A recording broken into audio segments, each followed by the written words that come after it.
সামনে প্রচুর খাবার, পানি, ঠান্ডা, আইসক্রিম, খাবার, রান্নাবান্না সব, কিন্তু অন্তরে ওই যে একটা ভয় বলছে সামনে খাবার, পানি, অথচ অন্তরটা আল্লাহর ভয়ে যে উজ্জীবিত। হ্যাঁ, এটার নামই হচ্ছে রোজা। আর আমরা হচ্ছি সেই নবীর উম্মত যারা কিনা এইগুলো পালার আর কি সুযোগ পেয়েছি, বিরাট সুযোগ। তো যাই হোক, এখন তো রমজানের মাগফিরাত চলছে, আর আমরা সবাই সবার জন্য দোয়া করব যে আল্লাহ যেন এই মাগফিরাতে আমাদের সকলের যত গুনাহ রয়েছে সব যেন মুক্ত করে দেয়, আর আমাদেরকে সাদা দুধের মতো পবিত্র করে, পুত ও পবিত্র করে আবার নতুন বছরে আমাদের নতুনভাবে আল্লাহ গড়ে তোলে। অনেক কথাই বলে ফেললাম। তো আসসালামু আলাইকুম। তোমরা সবাই কেমন আছো? আশা করি সবাই সুস্থ ও ভালো আছো আল্লাহর রহমত ও দোয়াতে, আর সুস্থ সবলভাবেই রোজা রাখতে পেরেছো। তো আমিও আমার পরিবারের সকলেই ভালো আছি। আমি রিঙ্কি, নদিয়া জেলার ছোট্ট গ্রাম দীপচন্দ্রপুর থেকে আমার এই আজকের ব্লগে তোমাদেরকে স্বাগত জানাচ্ছি। আর স্বাগত জানিয়ে আজকের ব্লগটি সকাল থেকেই স্টার্ট করছি। তো দেখো, আজকে সকাল সকাল আমি কিন্তু বেশ কিছু টাকা আর কি সেভিংস করছি। বেশ বলতে যত সামান্যই হোক, মানে এটা আমাকে তোমরা অনেক পুরানো ভিডিওতে পড়তে দেখেছো। মানে এটা হচ্ছে কুর্তি, তো লিলেন কাপড়ের, পরে ভীষণই আরাম ছিল আর কালারটাও খুব সুন্দর রয়েছে। তো যাই হোক, আমার বর যখন খাবার খায় ও সবসময়ই দস্তরখানা চাই। তো বেশ কিছুদিন থেকে একটা দস্তরখানা আর কি সেটা নষ্ট হয়ে গেছে। তো আজ করব কাল করব এরকম ভাবতে ভাবতেই বেশ কিছুটা সময় পার হয়ে গেছে। তাই আজকে ভাবলাম যে ওটা দিয়ে বানিয়ে নিই। তো বাড়িতে যেহেতু মেশিন রয়েছে, ওটাকে কেটে আমি একটু চৌকো করে সাইড দিয়ে ডিজাইন দিয়ে একটা শেপ দিয়ে নিয়েছি। ছোট ছোটোগুলো বাটি বা বোতল এরকম কিছু রাখবো সেটা ভেবেই করেছি। তো যাই হোক, কেমন হয়েছে তোমরা অবশ্যই সেটা কমেন্ট করে জানিও। আর তারপর হচ্ছে ছেলেমেয়েরা উঠে পড়েছে, আর আমি আজকে বানাবো হচ্ছে কুলের আচার। হ্যাঁ, রোজা রাখা অবস্থায় কুলের আচার করছি, কারণ অনেক দিন থেকেই এটাও করছি, কিন্তু সেই হোল্ডে পড়ে রয়েছে। তো আজকে মন স্থির করেই নিলাম যে আজকে করেই ফেলবো। তো ওই যে আচারটা যেহেতু বানিয়ে ফেলবো আজকে, তো সেই কারণে আমি গেছিলাম দোকানে একদম মাপ মতো চিনি আনতে, আর একটু যে মশলাগুলো দেব তার দু একটা ছিল না, তো সেগুলোই আনতে গিয়েছিলাম আর নিয়ে চলেও এসেছি। তো এই যে এখানে হচ্ছে কুলে স্পেশাল করে বানানোর জন্য বানাবো হচ্ছে একটা মশলা। তা তোমরা দেখো আমি কি মশলা বানাচ্ছি। এখানে ধইনে দিয়েছি, তার মধ্যে দেব হচ্ছে জিরে, মৌরি আর হচ্ছে ধইনি, এই কটা মিলে আর কি একটু হালকা করে ভেজে নেব। কারণ যখন এটা মিক্সিতে মানে গুঁড়ো করব তখন যে গরম হয়ে যায় না, তখন মশলাটা আরও কালো কালো হয়ে যায়। ওই জন্য খুব একটা লাল লাল করে ভাজবো না। তো এই যে ভাজা হয়ে গেছে, আর ঠান্ডা করার জন্য আমি এখানে রেখে দিচ্ছি। আর তারপর হচ্ছে শুকনো মরিচ, এ হচ্ছে আর একটা মানে মিষ্টি টক কুলের মধ্যে একটা আলাদা অন্যরকম টেস্ট আনে, একটু ঝাল ঝাল স্পাইসি। আর এই গরমের দিনে না একটু ডাল বা তরকারি তার পাতে যদি একটু করে আচার নেওয়া যায়, তো খাওয়াটা একটু অন্যরকম আলাদাই টেস্ট চলে আসে। তো এই যে আমি এখানে কৌটোতে চিনিটা ঢেলে নিচ্ছি, মানে এই কৌটোটাও আমার এখানে হচ্ছে একটা চিনির মাপ। তো সব কিছু পরিমাপ ঠিক করার জন্য আমি ওখানে চিনিটা ঢেলে নিয়েছি। তো তারপর ওগুলোকে ঠান্ডা করতে দিয়ে আমি স্নান টান করে দুপুরের নামাজটা পড়ে নেব। আর দুপুরের নামাজটা পড়ে তারপরে রান্নাবান্না করব। আর ছেলে মেয়ের জন্য খাবার আমি সকালে করে রেখেছিলাম, তো ওরা সকালে দুপুরে সেটা খেয়ে নিচ্ছে, ওই জন্য আমার একটু চাপটা কম আছে যদিও। তো ওই যে এখন দুপুর 2টো বাজে, মেয়ে ওখানে ঘুমাচ্ছে আর ছেলে এদিকে খাবার খাবে। তো ছেলে খাবারটা বেড়ে নিচ্ছে। ছেলেকে ভাবছো তো যে অমন লাগছে কি, ও লুকিয়ে লুকিয়ে আর কি আবির টাবির মেখে এসেছে। তো আমি ওকে খুবই বকাবকি করেছি, তো সেই কারণে ওরও মুডটা অফ আর আমারও মুডটা অফ ছিল, প্রচুর বকাবকি করেছি। তো তারপর এই যে সমস্ত কিছু নিয়ে চলে এসেছি আজকে আমি আমার।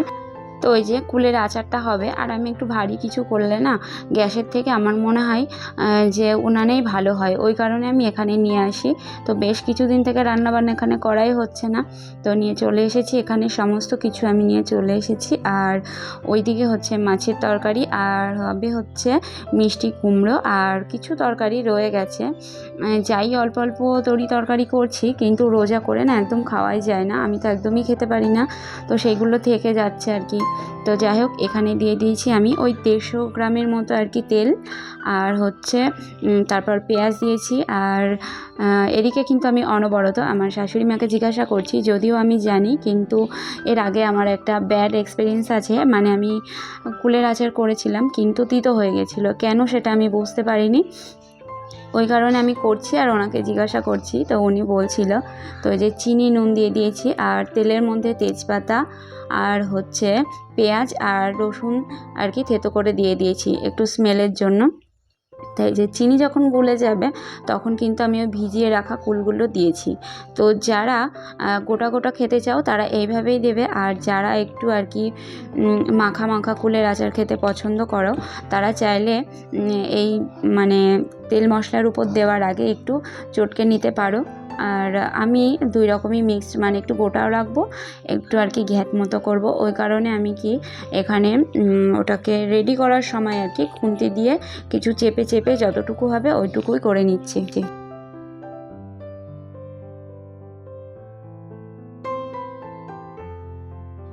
আর পাশাপাশি চলছে আমার হচ্ছে খাবারে তরি তরকারি। তো ওইদিকে মাছের জন্য আলু চাপিয়েছি, টমেটো মশলা দিয়ে কষাচ্ছি, মানে একসঙ্গে দুটোই চলছে। তো যাই হোক, এই যে রান্নাবান্না হচ্ছে। আর পাশাপাশি আমি সবচেয়ে বেশি আর কি টেনশন করছিলাম এখানে ওই যে কুলের আচারটা বানানোর জন্যই, যে কি হবে কেমন হবে সেটা নিয়েই ভাবছিলাম। তো যাই হোক, শেষ অবধি ভালোই হয়েছে, খেতে টেস্টও হয়েছে। আর ওই যে দুটো মশলা, এই মশলা দুটোই কিন্তু অন্যরকম একটা ফ্লেভার এনে দেয়।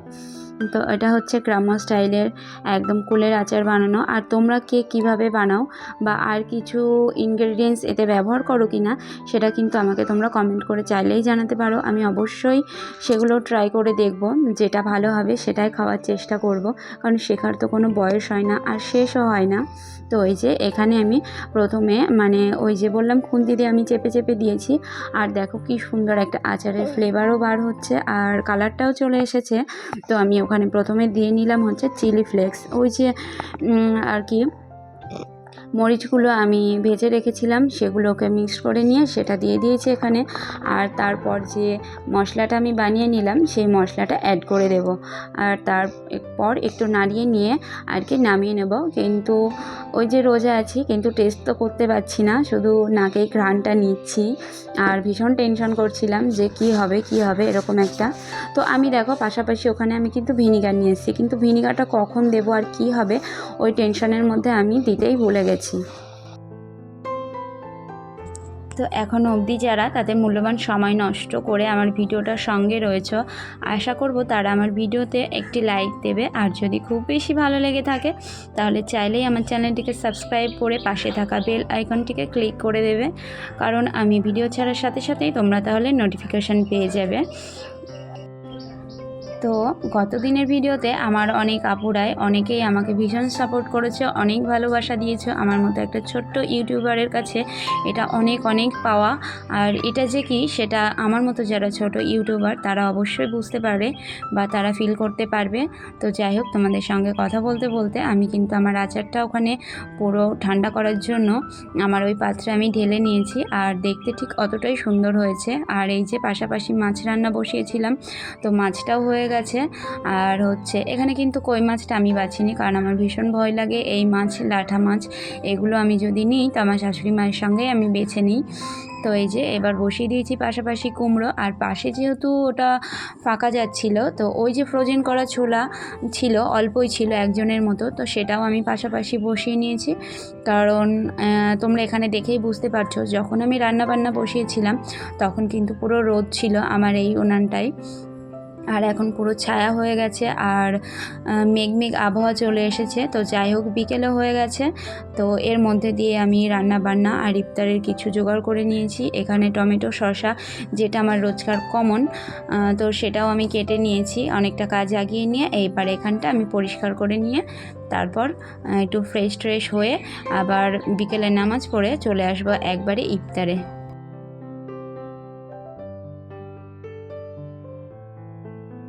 তো যেটা বলা সেটাই করা। আমি একবারে ইফতার রেডি করে একবারে চলে এসেছি ইফতারের সামনে নিয়ে।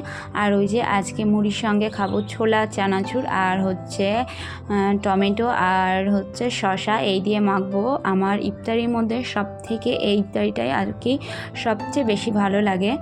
মানে কি বলবো, সারাদিন রোজা রাখার পর ওটা খেতে আমার ভীষণই ভালো লাগে। আর ওই যে ইফতারি করেও নিয়েছি। তো এই যে তারপর সন্ধ্যার দিকে ওই যে বললাম বিকেলে মেঘ করছিল, তাই এখন বাইরে ঝড় উঠেছে আর আমাদের এখানে কারেন্টও চলে গেছে। তো আমি ইফতারের যে কটা বাসনপত্র হয়েছিল সেগুলো ওখানে ক্লিন করে নিয়ে পানি ঝরানোর জন্য রেখে দিয়েছি। তো এখানে আমার ছেলের প্রিয় খাবার পরোটা আমার শাশুড়ি মা দিয়েছে। আর বাইরে ওই যে বললাম না মেঘ করেছে, ঝড় উঠেছে। এই যে আমার এই গাছ কিন্তু তার মানে জল জ্যান্ত প্রমাণ দিচ্ছে তোমাদেরকে। তো আজকের ভিডিওটা কেমন লাগলো অবশ্যই কমেন্ট করে জানিও।